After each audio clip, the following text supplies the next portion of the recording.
Hello friends and नमस्ते। आज का जो हमारा वीडियो रहेगा motion in a straight line का कुछ न्यूमेरिकल्स को लेकर रहेगा जो मोशन अंडर ग्रेविटी को रिलेटेड होके है।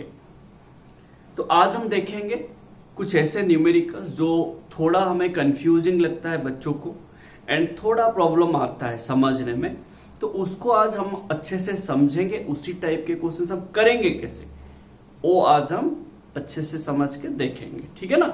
तो चलिए देखते हैं कि एग्जैक्टली क्वेश्चन दे क्या रखा है एंड हम हमारा उसका अप्रोच क्या रहेगा, हमें क्या देने से हम क्या कैसे हम अप्रोच करें सो दैट हमें इजी होगा। ये सारी चीजें मैं बताने वाला हूं, तो आप देखते रहिए एंड थोड़ा पेशेंस बना रहे। अगर थोड़ा वीडियो लंबा बनेगा तो थोड़ा पेशेंस रखिए, क्योंकि आपको ये भी पता है कि सारा चीजें यहाँ पे एक्सप्लेन किया जाता है कि होता क्यों है, क्यों नहीं होता, अगर ऐसे होता है तो रीजन क्या है, सारा चीजें मैं आपको एक्सप्लेन करने वाला हूँ। तो आप थोड़ा अच्छे से देखते रहिए, पेशेंस थोड़ा बना के रखिए एंड एक बार अगर आप ये अच्छे से समझ लेंगे तो सारा चीजें आपका डाउट क्लियर हो जाएगा एंड आप इसी टाइप के क्वेश्चंस अच्छे से मतलब बिना सोचे आप आराम से बना सकते हैं, ठीक है ना। तो चलिए देखते हैं एग्जैक्टली क्या क्वेश्चन है एंड कैसे हमारा अप्रोच रहेगा इसी टाइप के क्वेश्चंस को।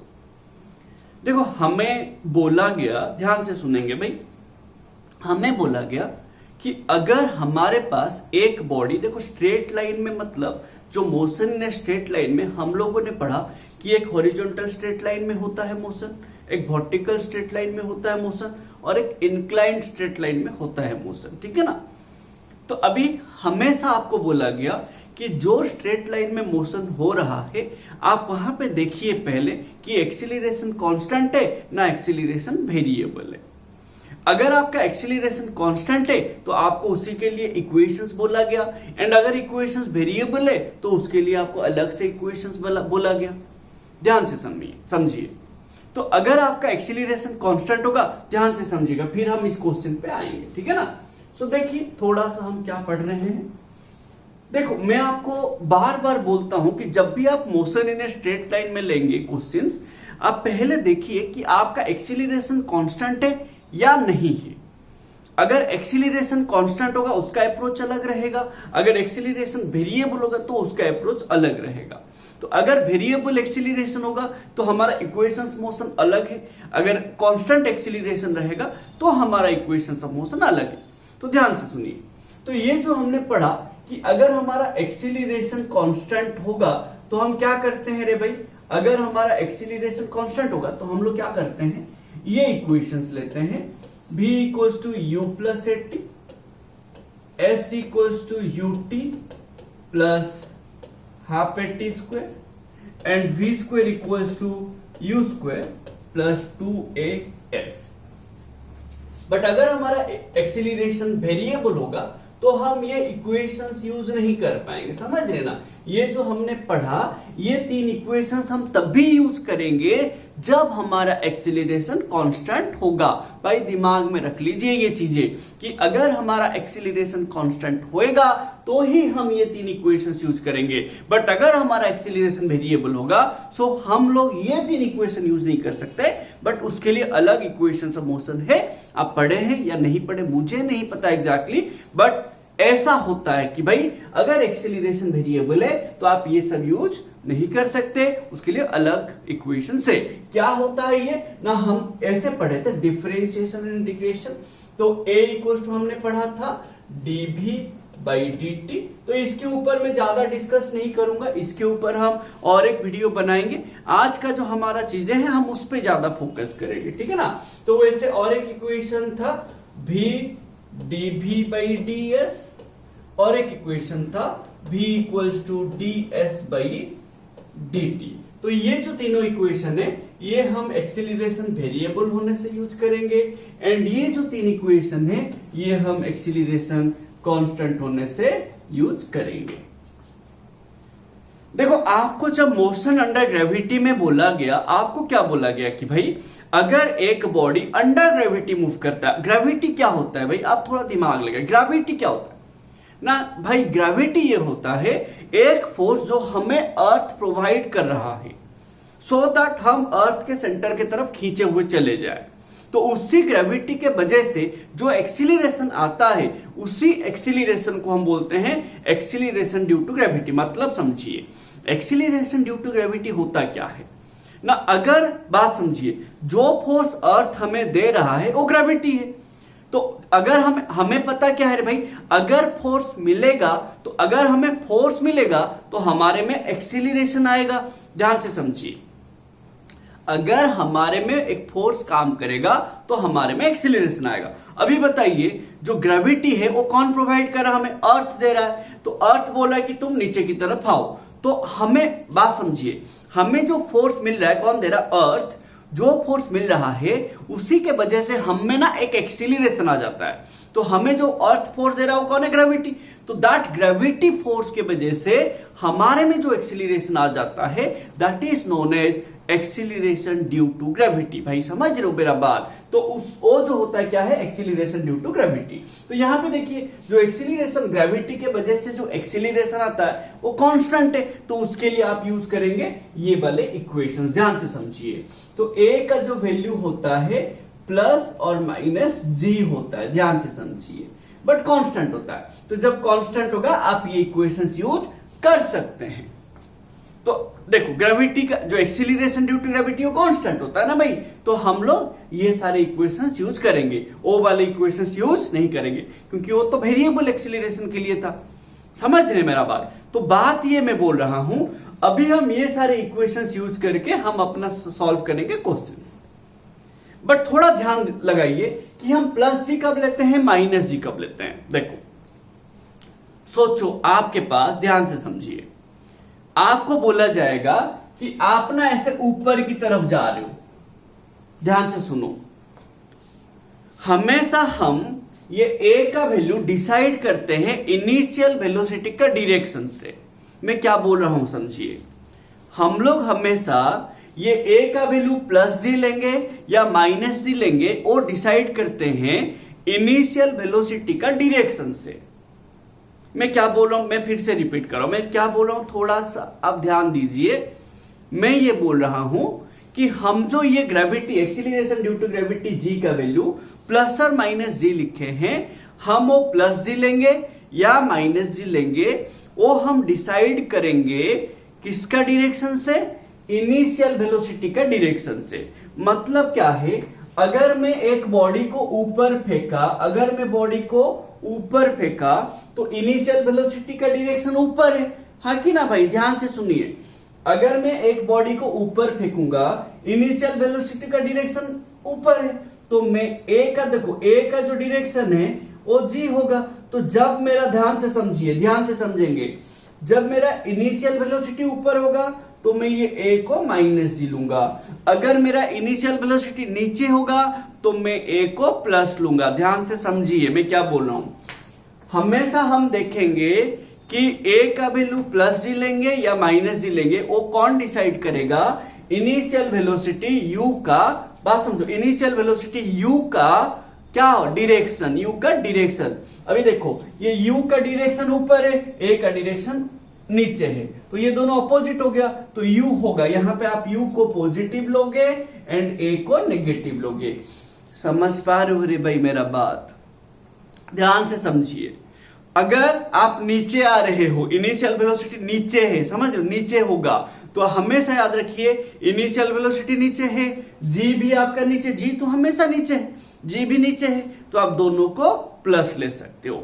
भाई समझ पा रहे हो मेरा बात? तो हमेशा आप इनिशियल वेलोसिटी का डायरेक्शन को देख के ये ए का वैल्यू प्लस या माइनस जी लेंगे, इतना पहले याद रखिए, ठीक है ना?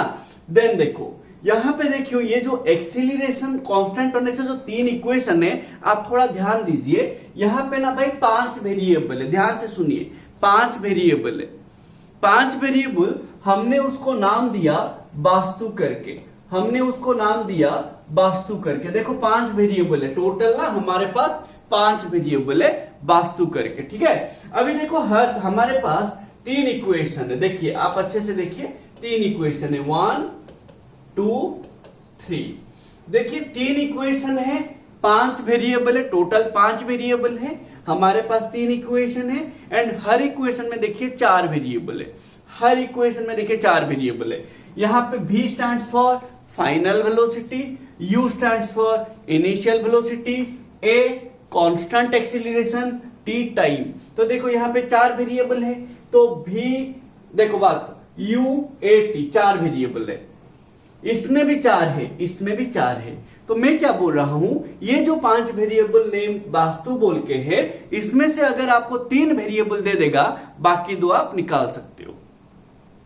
बात समझो, अगर आपको ये 5 वेरिएबल में से अगर आपको 3 वेरिएबल दे देगा, तो आप बाकी 2 वेरिएबल निकाल सकते हैं बाय यूजिंग दीज इक्वेशंस। समझ पा रहे हो भाई मेरा बात? ध्यान से समझिए मैं क्या बोल रहा हूं। पहला बात मैंने बोला कि ए का जो डायरेक्शन होगा -g होगा कि +g होगा, वो कौन डिसाइड करेगा? इनिशियल वेलोसिटी का डायरेक्शन। अगर इनिशियल वेलोसिटी ऊपर होगा, ए का वैल्यू माइनस होगा क्योंकि अपोजिट है। अगर इनिशियल वेलोसिटी नीचे है तो ए का वैल्यू प्लस होगा क्योंकि दोनों सेम डायरेक्शन में है। समझ पा रहे? इतना याद रखिए। फिर मैंने आपको बोला हमारे पास टोटल 5 वेरिएबल है एंड उसमें से हमें 3 इक्वेशंस है। अगर उसमें से हमें 3 वेरिएबल का वैल्यू पता होगा, then we can find the other 2 variables by using these 3 equations. इतना भाई बात है, आप इतना याद रखिए। बाकी डिटेल में हम अलग से पढ़ेंगे, ये पूरा इसका पूरा लेक्चर बनाएंगे, बाकी डिटेल में हम पढ़ेंगे, ठीक है ना। अभी हमें जो चाहिए मैं वही बता रहा हूं, ठीक है ना भाई। तो अभी देखिए, अब हम अपने क्वेश्चंस पे जाएंगे, देखेंगे एग्जैक्टली क्या है, ठीक है ना भाई। देखो क्वेश्चन क्या दिया है, a ball thrown vertically upwards, ध्यान से सुनिए, a ball thrown vertically upwards with a speed of 19.6 meter per second from the top of a tower returns to the earth, from the top of a tower returns to the earth in 6 second. कितना time में वापस आया भाई? 6 second में। But हमने उसको फेंका कैसे ना? इनिशियल वेलोसिटी 19.6 ऊपर फेंका, ऊपर। अगर हम इनिशियली ऊपर फेंकेंगे तो ए का वैल्यू लेंगे माइनस। ध्यान से सुनिए, अगर हम इनिशियली ऊपर फेंके हैं, इनिशियल वेलोसिटी ऊपर है तो ए नीचे है, अपोजिट है तो ए का वैल्यू लेंगे माइनस। ध्यान से सुनिए, ठीक है ना। अभी देखो बात समझो, हमने क्या किया, सोचो ये ग्राउंड है भाई, अच्छे से डायग्राम बनाएंगे फिर करेंगे। देखो ये ग्राउंड है, ये तुम्हारा लेट टावर है, ठीक है। ये टावर है हाइट का है, लेट सोचो हमने क्या करा, यहां से ना बॉल को फेंका, एक बॉल को फेंका, तो ये बॉल को ऐसे फेंका, कितना वेलोसिटी से ना 19.6 मीटर पर सेकेंड। फिर क्या बोला, देखो अच्छे से पढ़ेंगे, a ball thrown vertically upward with a speed of 19.6 metre per second from the top of a tower returns to the earth in 6 second. तो हमने फेंका कहां से?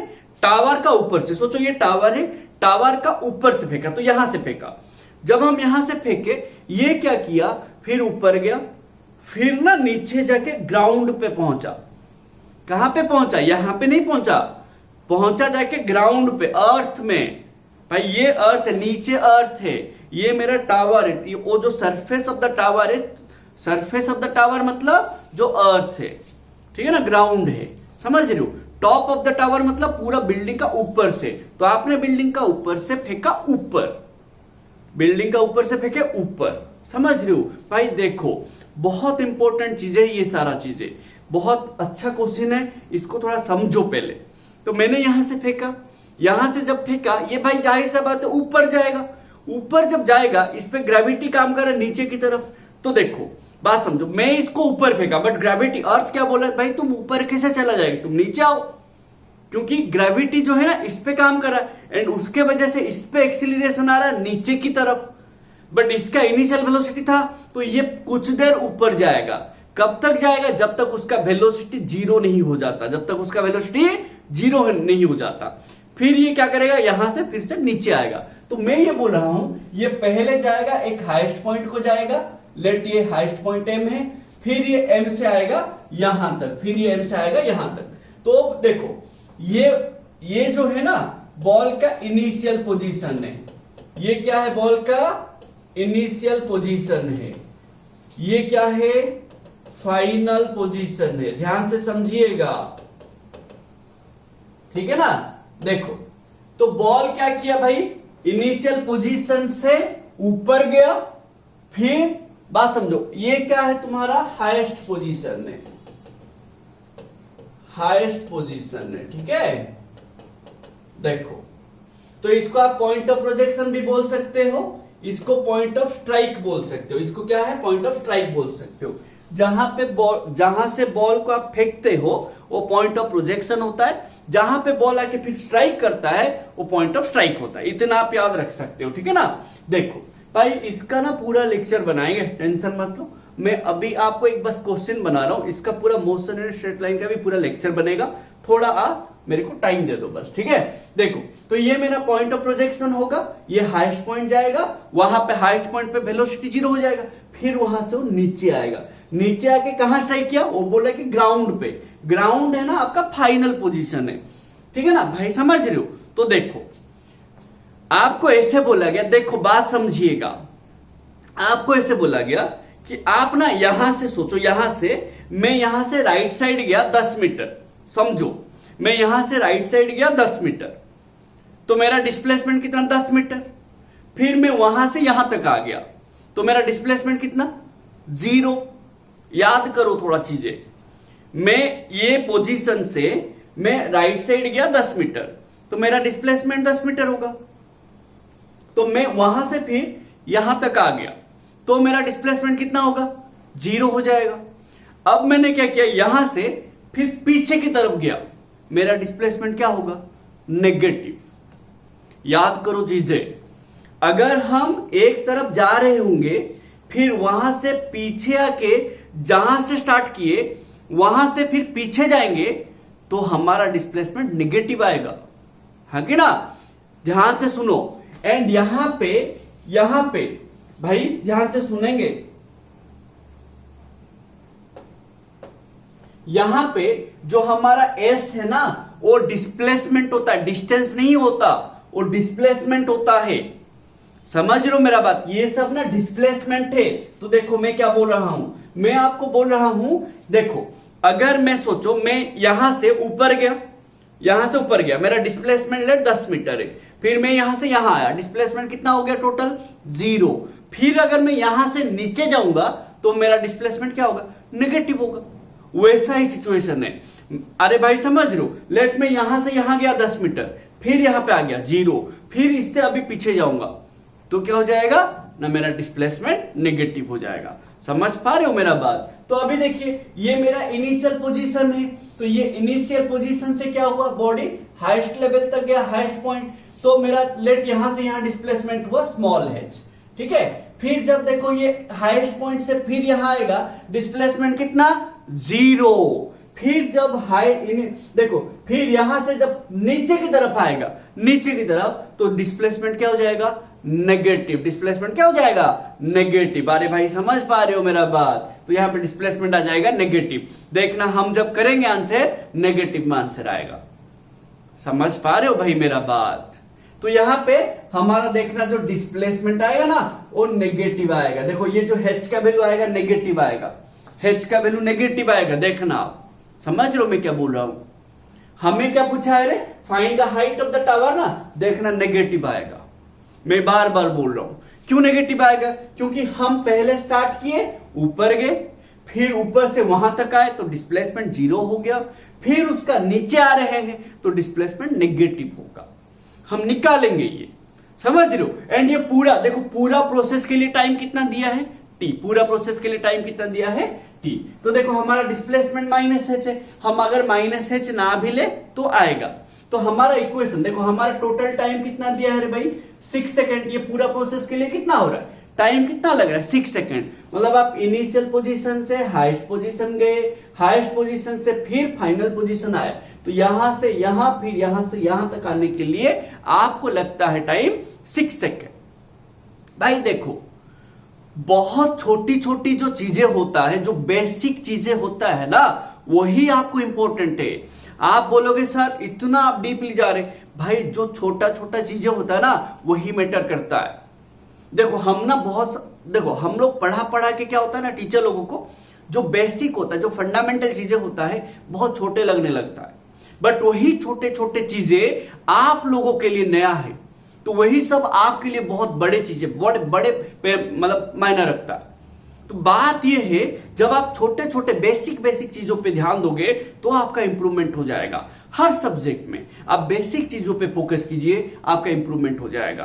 कभी भी इग्नोर मत कीजिए, बेसिक चीजों पे फोकस कीजिए, आपका इंप्रूवमेंट होगा। ध्यान दीजिएगा मैं क्या बोल रहा हूं, बेसिक, जितना बेसिक आप पढ़ेंगे, जितना बार बार पढ़ेंगे, उतना ही आपका ज्यादा इंप्रूवमेंट होगा। समझ रहे हो भाई? अभी यहां पे देखिए, तो मैं क्या बोला कि मैं इनिशियल से ऊपर गया, फिर ऊपर से फाइनल पोजीशन आने के लिए मुझे टोटल टाइम लगा 6 सेकेंड। उस टोटल टाइम को हम क्या बोलते हैं? Time of flight. क्या बोलते हैं भाई? Time of flight.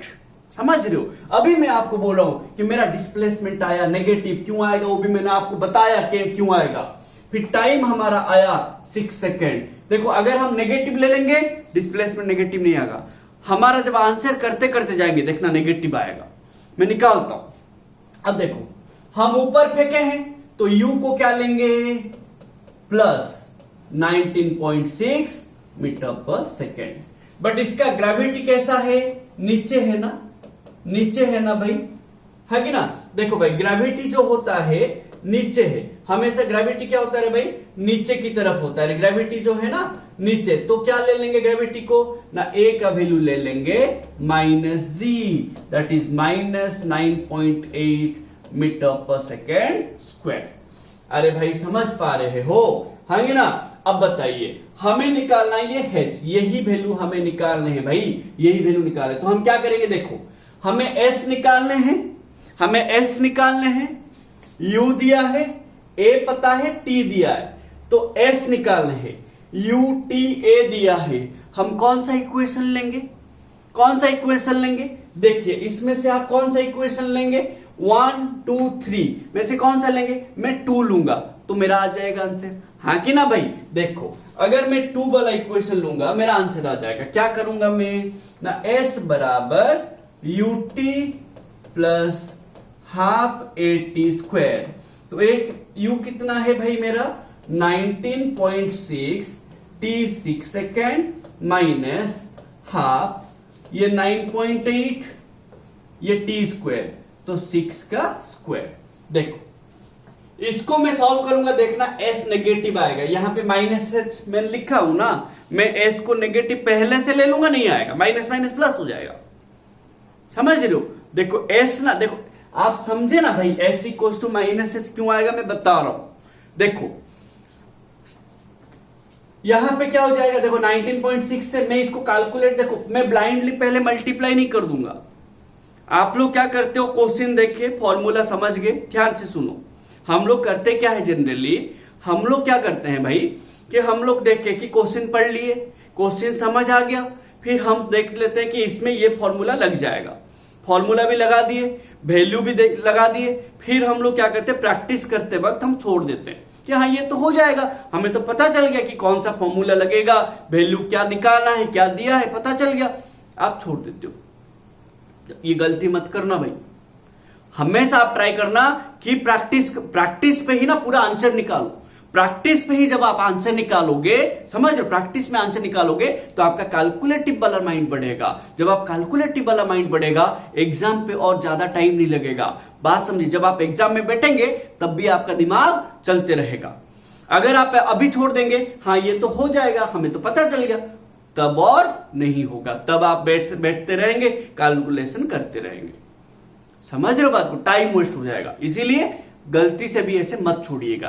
तो हमेशा याद रखिए। तो इसको हम सॉल्व करेंगे। कैसे सॉल्व करेंगे? देखो भाई हम देखेंगे एंड ब्लाइंडली, देखो ये वैल्यू डाल दिए, आप लोग क्या करोगे? सीधा मल्टीप्लाई करने लगोगे, मत करना ऐसे। क्या करेंगे देखिए, तो यहां पे 6 है, यहां पे 6 है, आप कॉमन ले लीजिए।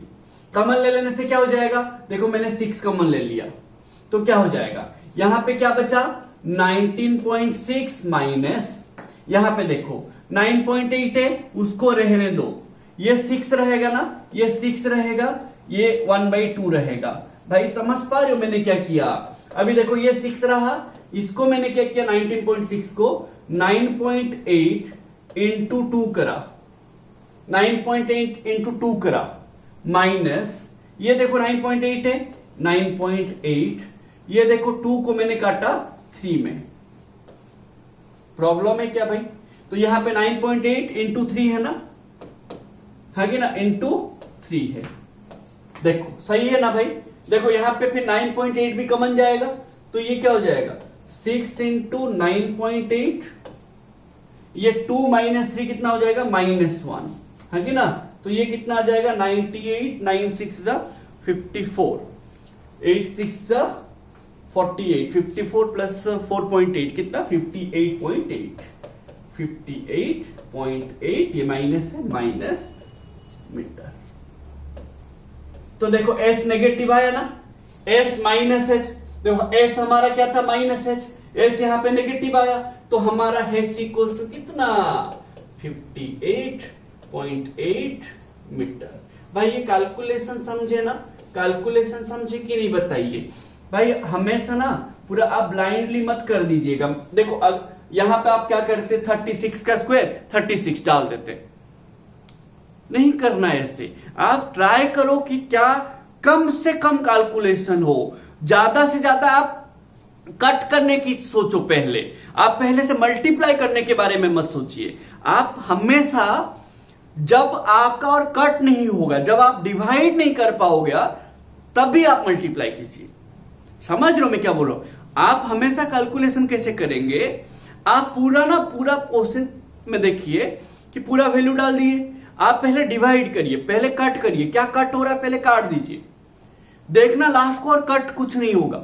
समझ रहे हो? कोई भी भाई, कोई भी सब्जेक्ट में अगर आप न्यूमेरिकल्स कर रहे हो, पहले आप देखो जो वैल्यू कट रहा है काट दो, फिर लास्ट को देखना जो नहीं कटेगा, लास्ट को आप मल्टीप्लाई करेंगे, लास्ट को मल्टीप्लाई करेंगे। पहले से मल्टीप्लाई करेंगे, फिर काटेंगे, फिर मल्टीप्लाई करेंगे। उससे अच्छा हम पहले डिवाइड कर करके जाएंगे, लास्ट को हमारे पास और ऑप्शन नहीं बचेगा, हम तभी जाके कट करेंगे, मल्टीप्लाई करेंगे। समझ पा रहे हो? यही होता है भाई, यही होता है जो आपको आपका टाइम बचाएगा। छोटे छोटे 1-2 सेकंड भी बचता है तो आपका 30 सेकंड में और एक क्वेश्चन बनने का चांसेस है। समझ पा रहे हैं भाई? दिमाग में रखिए सारा चीजें। तो ये देखिए मैंने कितना आसानी से ये कर दिया। देखिए थोड़ा देखिए, स्क्रीनशॉट ले लीजिए, इसको अच्छे से देखिए। तो ये क्या है क्या नहीं आपको याद हो जाना चाहिए, मैंने क्या किया क्या नहीं आप थोड़ा देख लीजिए, ठीक है ना भाई। इसी टाइप के क्वेश्चंस आपको और भी मिलेंगे आगे जाके।